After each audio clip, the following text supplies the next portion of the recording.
Hello, welcome back. It's episode 4 of the Retro Redo series.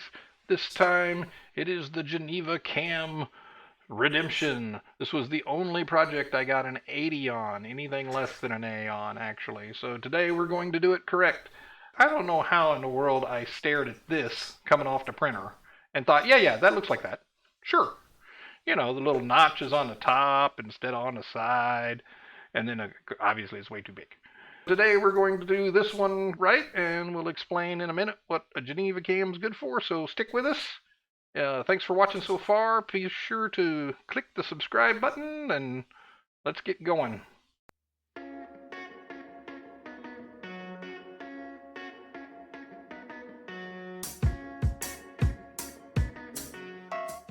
Once again, all of the problems we're doing in the Retro Redo series come out of my 30-year-old drafting book, and that technical drawing book is still in print. I'll include a link in the description. And today we are going to look at the Geneva Cam. You might say, what in the world's a Geneva Cam, right? That might be the first thing you might want to know. But what it is this red cam is another version of a Geneva Cam. And you get this continuous rotary motion of the green cam and a stilted but very quick motion from tooth to tooth of the Geneva Cam. So this point here sits there for a moment and then rapidly moves. And so this kind of mechanism is what was used in a lot of the early film cameras and film projectors to rapidly advance the film to the next frame, leave it there momentarily for exposure, and then move to the next frame. Oh, that's interesting.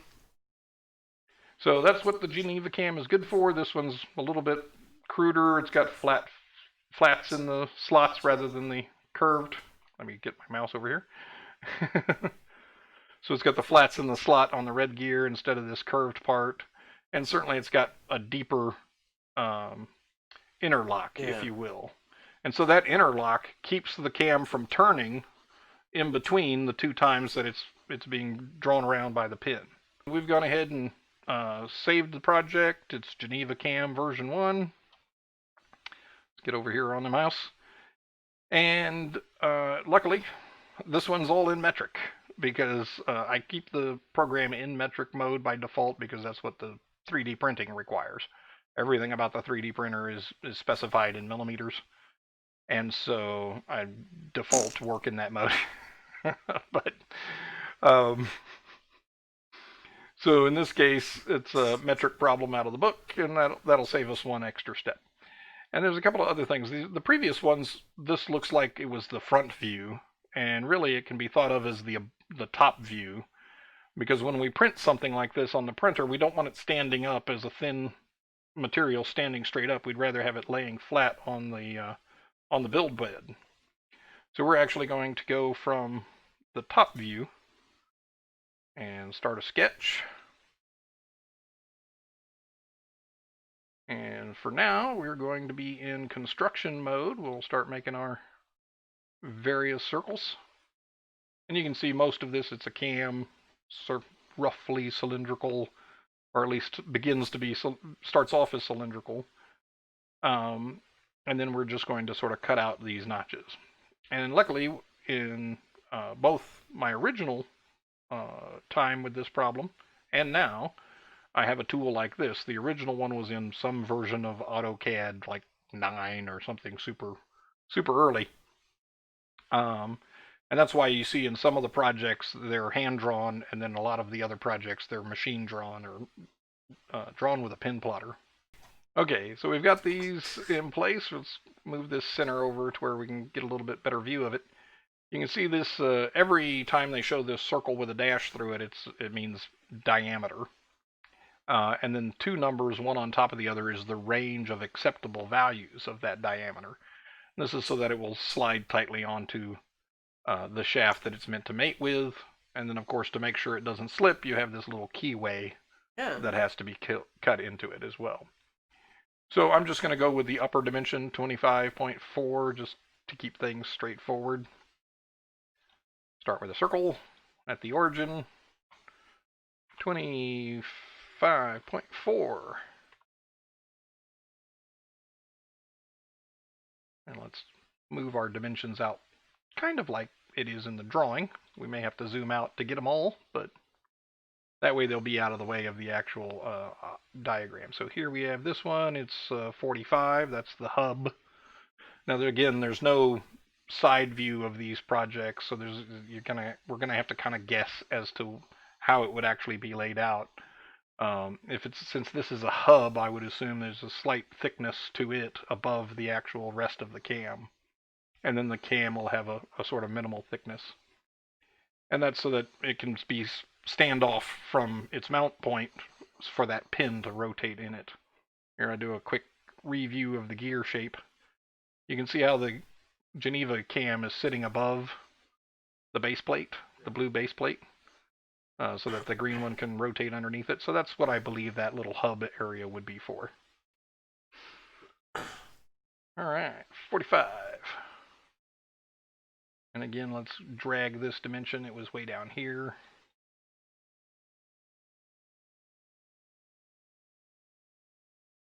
And let's see, the third diameter is for the bottom of these slots.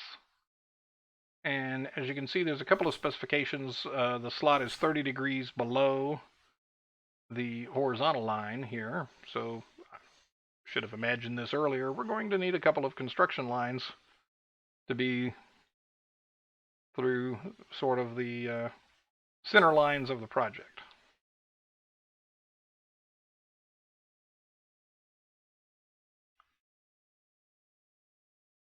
There we go. And so offset from this line is a 30-degree line. That's easy enough to do. Line, circle out to here. Now you see there's two highlighted locations to put in information. Now, I don't really care about the length. I mean, I guess it should be a minimum, whatever necessary to get out to here. And that diameter is shown as 77, I believe. So it needs to be at least 77 over 2 long, but we'll just make it a little bit longer, somewhere in the 50-ish range. So we don't really care about the length, but we do care about this angle. So we'll force the angle to be 30. And now every time I move, it only changes the length. So we'll give it somewhere about that range. And since we want to put a point right here that's 77 away from there, we could have just actually specified the length of this line. And we can still do that. We just come into here. So we're going to specify, well, not that length, but this length. Got to make sure that it's highlighting the right dimension that you're looking for. And this is going to be the 77. Well, let's click it first. 77 over 2. And now the end of this line is the beginning of that slot. This slot here. So we've identified that point. And it's actually the slot itself that we don't particularly care how long it is. So we're going to, first off, let's go ahead and drop the outer circle, which is this outer edge here. And that is 73. And that's 73 diameter from the center. And I noticed this in the last one. This might be why I messed it up. Because it says 73 is a diameter from this outer edge, but it only shows it to this center part, to the center point. So this is actually a radius of 73, not a diameter. And that might have been what I messed up. I doubled, because this diameter here is 77. So obviously the outer ring can't be smaller than the inner ring. So we're going to presume that that's 73 times 2, and we'll draw that outer circle.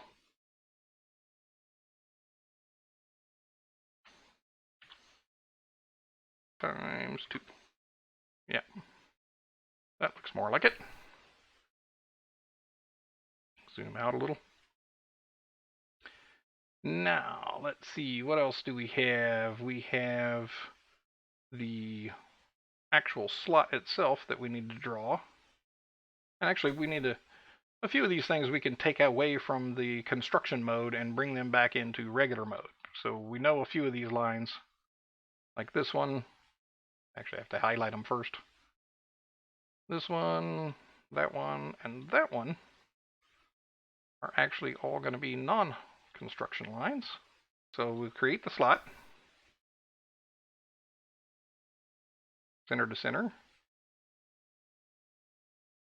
You can see it's already highlighted at 30 degrees. We don't really care where the other end of the slot is as long as it's past the circle. Andy.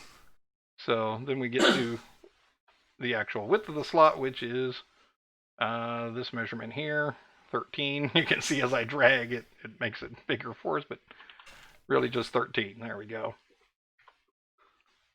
So now we've got the slot in place, and we need this little curve here.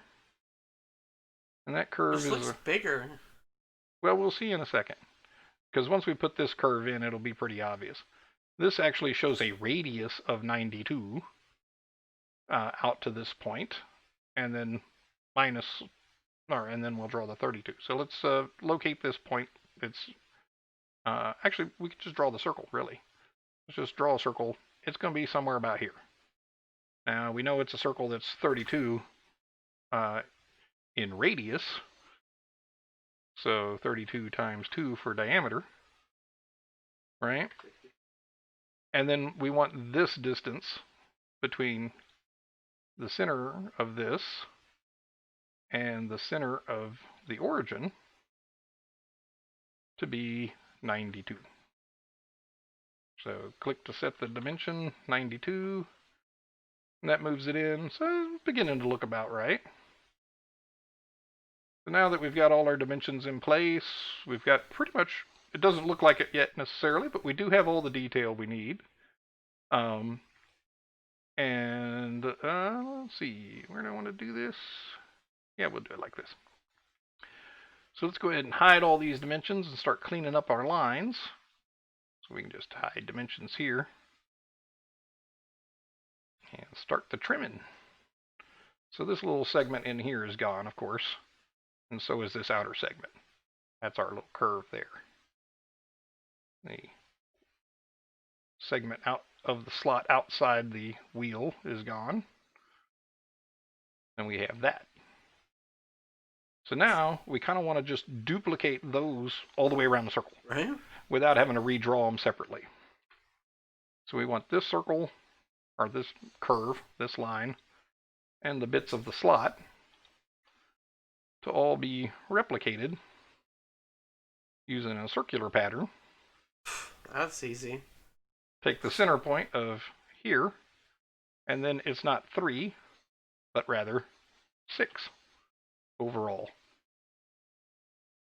Set that. Wow. And boom, there's most of the cam.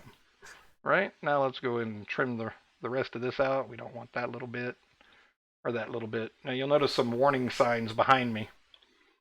And one of these things, what it's saying is you'd created something and you'd applied some constraints, but now that you've trimmed the line, it's no longer a circle. So it doesn't have the same center point. It knows 3 points along this arc. For example, it knows 3 points along this arc. It doesn't necessarily know where the center point is.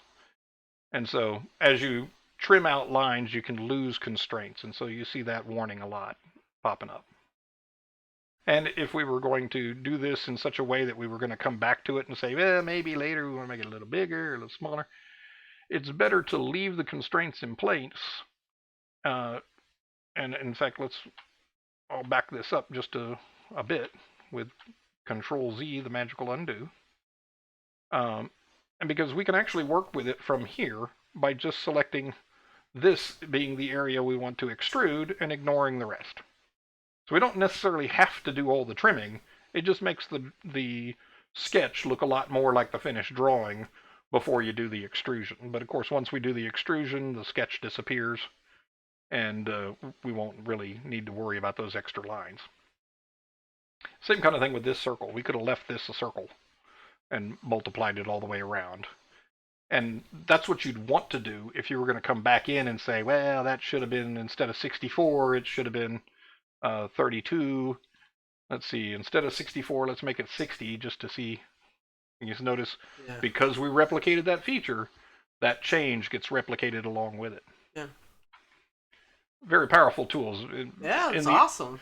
In the Autocad days, you were essentially just duplicating drawing, and then you had to erase it and trim it and things like this. And over and over and yeah, over. you and still over. now, mind you, it did have replicate around a center and replicate a pattern in a grid and a few of those features. It wasn't version 1, but it's not nearly as advanced as Fusion. Of course, back then, of course, it was only 2D.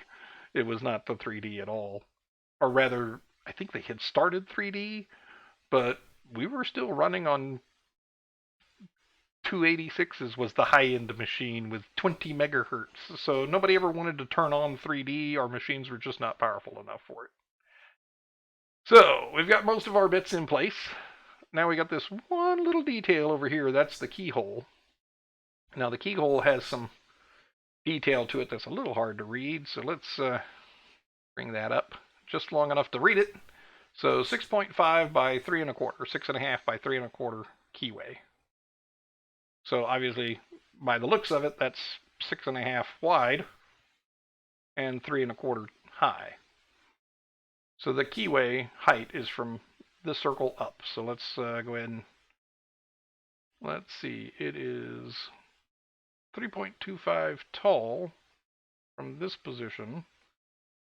So let's first create a point. And it used to be, see how it just sort of snapped to that intersection? Yeah. It used to do that a little bit more automatically from what I remember. But anyway, we've drawn a point there so that we can actually grab onto it. Now we're going to make a line that is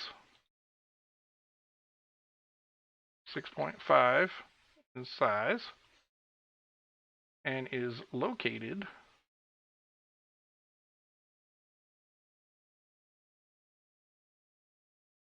.25 from that point. And is also, from this point to the line, is 6.5 over 2. There. See, since we added that extra point, that constraint point, then this line didn't move. And that affixed that line to that particular position. I guess we could have added a point, even though there's a point called the origin that's already there that we've been using for the center line, or to draw everything off of. We could add a point in order to affix those two lines as well. So now we just need to draw our side lines from here down to somewhere about there, right? We can mirror that line, and we want the mirror line to be this one. And then we can trim the line. I guess I could have trimmed it first. Let's try that. Let's go ahead and trim that line first, and then mirror it.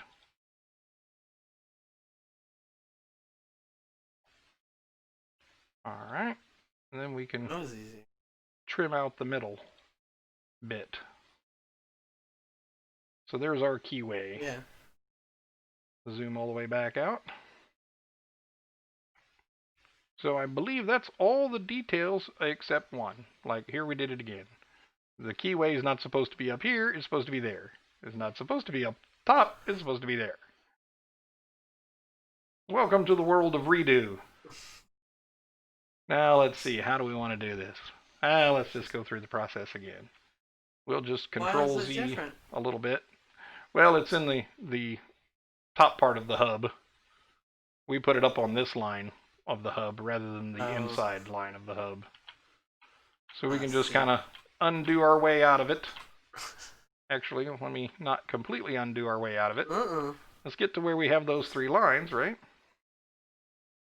Now we can take, well, first off, we need to look at our dimensions again. This is one of the downsides. If you hide dimensions for convenience, then you won't see things that you might have accidentally added, that kind of thing. So we don't want this dimension anymore because we don't want it referencing that point. So we just delete it. And now these two lines are free to move. And we can just zoom out a bit to where we can see the hub, hit M for move, and scooch this thing down. Now, how far do we scooch it down? There we go, right? That becomes the question. How far to scooch it down?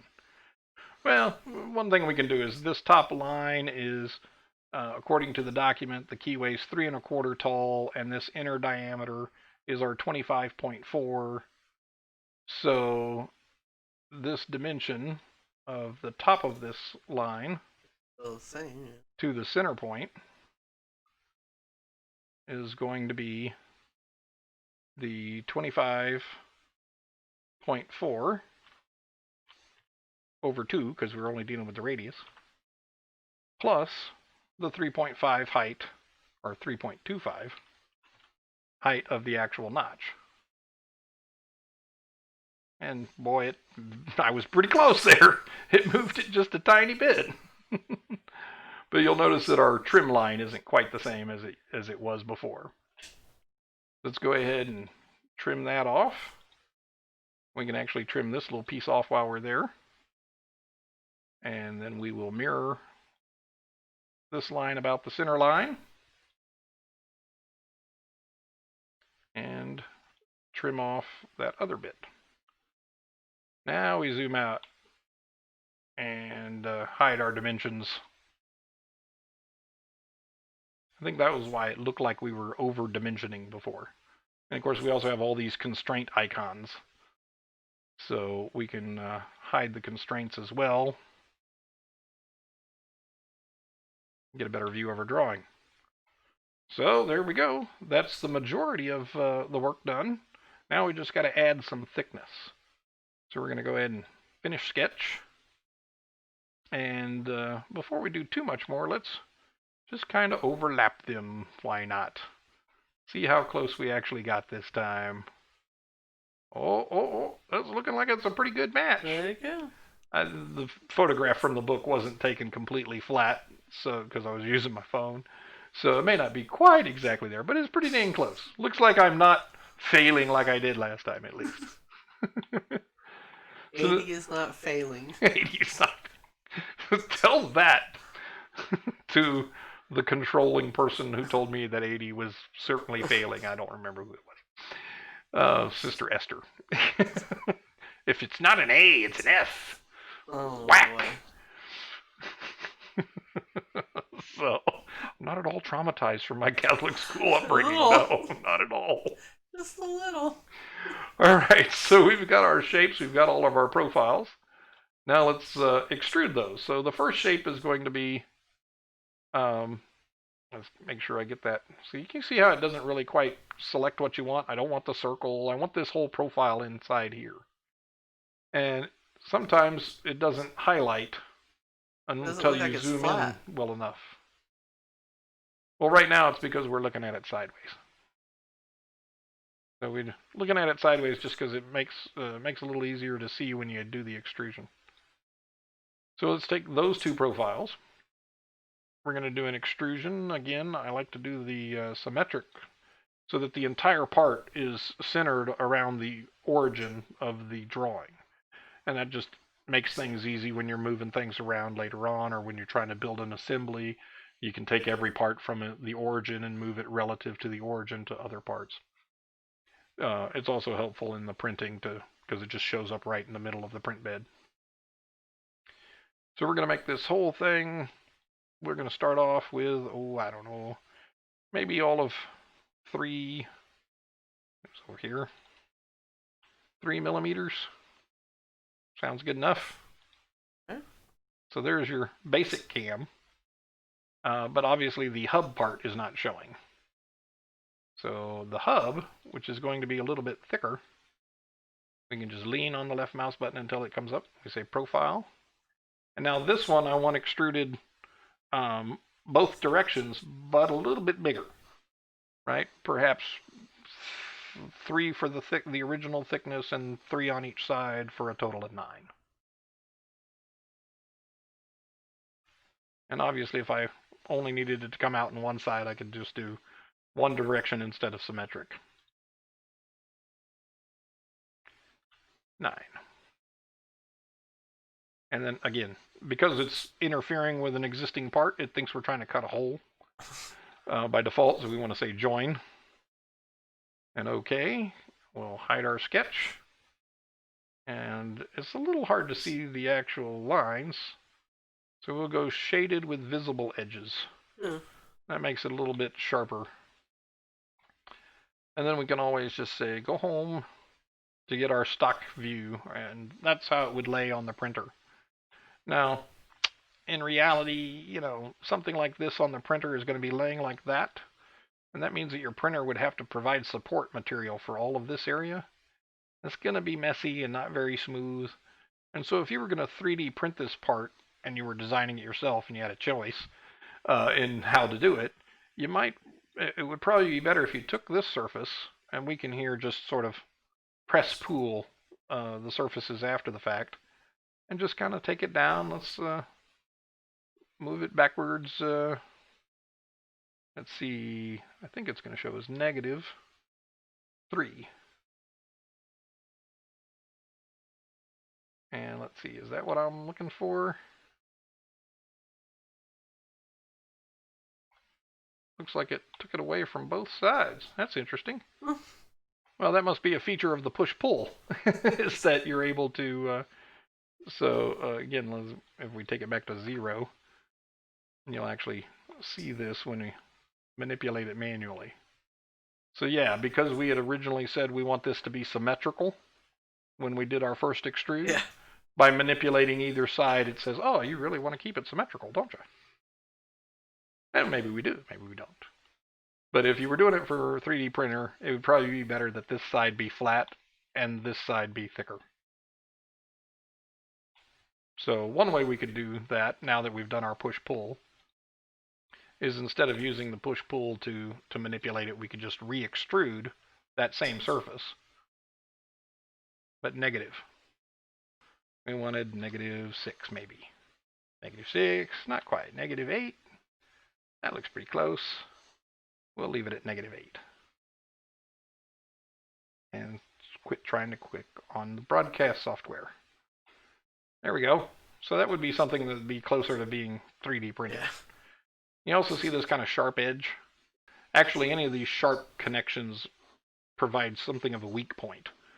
So if this was on a shaft and there was any kind of tweaking to this plate area relative to the hub, this was likely where it would snap.